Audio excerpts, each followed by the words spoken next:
Hello everyone, ये हमारा contemporary Indian education का लेक्चर नंबर 8 है। इस टॉपिक के अंदर हम जो क्वेश्चन करेंगे वो हमारी शिक्षा नीति से रिलेटेड होंगे।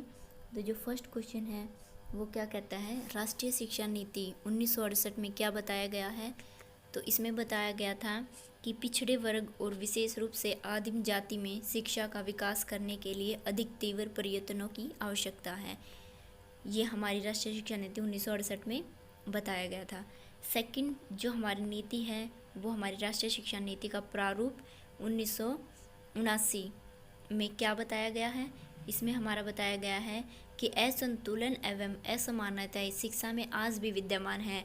समाज के कमजोर वर्ग जैसे भूमिहीन मजदूर, जनजातियों, गंदी बस्तियों में रहने वाले लोग आदि शिक्षा ग्रहण करने में पिछड़े हुए हैं। अतः इन वर्गों की शिक्षा के क्षेत्र में समस्याओं को समझने के लिए विशेष प्रयत्न करना चाहिए। ये बात कही गई थी हमारी राष्ट्रीय शिक्षा नीति के प्रारूप 1979 के अंदर। हमारी प्लीज़ कमेंट करके बताएं कि क्या ये सीरीज़ आपके लिए उपयोगी है या नहीं, और कमेंट करने से पहले आप इसको शेयर भी नहीं करते हैं। इसको शेयर कर अपने एक या दो फ्रेंड के साथ शेयर ज़रूर करें। जो भी इन सभी वीडियो में से आपको वीडियो अच्छी लगती हो, जिसमें आपको ये लगता है कि हाँ ये कंटेंट हमारे लिए बहुत उपयोगी है, आप उस वीडियो को अपने फ्रेंड्स के साथ शेयर करें। और आपने देखा होगा कि इन सभी वीडियो के अंदर हम ने सारे टॉपिक कवर करके चले हैं। जितने जो भी यूनिट कर रहे हैं हम टॉपिक वाइज हम क्वेश्चंस को कवर कर रहे हैं। तो आप को अगर ये लगता है कि ये आपके लिए उपयोगी हैं तो आप अपने एक या दो फ्रेंड के साथ इसको शेयर करके और कमेंट में मुझे ज़रूर बताएं कि आपने कितने और फ्रेंड्स के साथ इसको शेयर किया और क्या आपके लिए ये उपयोगी है या नहीं।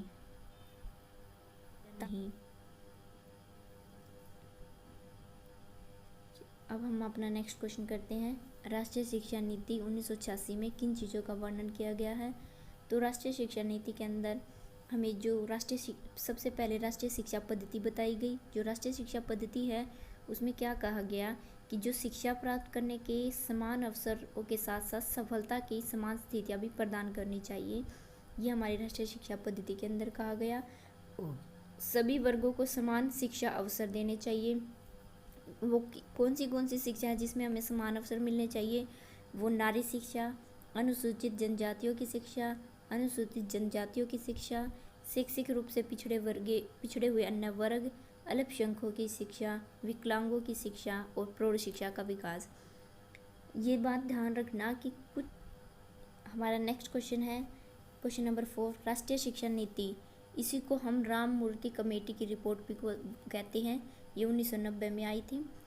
इसकी क्या मांग थी। इसकी मांग थी उपचारात्मक शिक्षण, आदिवासी क्षेत्रों में कार्ययुक्ति, स्कूल में पुस्तकालय की व्यवस्था और पाठ्यक्रम, और अनुसूचित जातियों व जनजातियों के अध्यापकों की नियुक्ति, विशिष्ट योजना एवं आदिवासी उपयोजनाओं का क्रियान्वयन।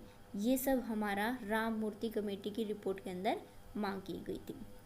नेक्स्ट क्वेश्चन हमारा राष्ट्रीय शिक्षा नीति 1990 के अनुसार अनुसूचित जातियों और जनजातियों के अध्यापक की भर्ती का कितना अनुपात होना चाहिए। किसके अंदर होना चाहिए ये अनुपात। सरकार एवं सरकारी सहायता प्राप्त स्कूलों के अंदर। तो कितना होना चाहिए वो 15% एवं 7.5%।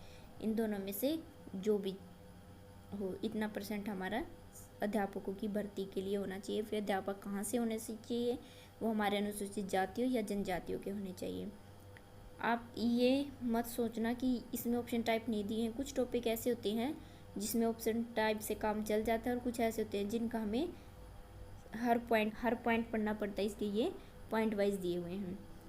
क्वेश्चन नंबर 6, केंद्रीय शिक्षा सलाहकार बोर्ड की नीति संबंधी समिति 1992 ने क्या सुझाव दिए। तो इन्होंने 4 सुझाव दिए थे। केंद्रीय अभिकरण की स्थापना का सुझाव, स्थायी केंद्रीय शिक्षा बोर्ड समिति का गठन, समान पाठ्यक्रम, राज्य सरकार तथा अल्पसंख्यक शैक्षिक संस्थाएं बनाने का सुझाव। तो ये सुझाव हमारी कौन सी नीति ने दिए थे 1992। शैक्षिक कार्यक्रम क्या क्या है। सार्वभौमिक निःशुल्क प्राथमिक शिक्षा, ये हमारे शैक्षिक कार्यक्रम में आ जाते हैं। निःशुल्क पुस्तकें उपलब्ध कराना, निःशुल्क ट्रांसपोर्ट, छात्रवृत्ति, छात्रावास, दोपहर का भोजन, प्राथमिक शिक्षा को बढ़ावा देने के लिए पोषाहार सहायता राष्ट्रीय कार्यक्रम चलाना, उपचारात्मक शिक्षा, व्यावसायिक शिक्षा, स्कूल स्थापित करने के मापदंड, प्रौढ़ शिक्षा कार्यक्रम, सर्व शिक्षा अभियान योजना, ये सब हमारे कार्यक्रम हैं शिक्षा को बढ़ावा देने के लिए। नेक्स्ट क्वेश्चन हमारा, दोपहर का भोजन प्राथमिक शिक्षा को बढ़ावा देने के लिए पोषणाहार सहायता राष्ट्रीय कार्यक्रम कब शुरू हुआ? ये हमारा हुआ था 15 अगस्त 1995 से शुरू किया गया था।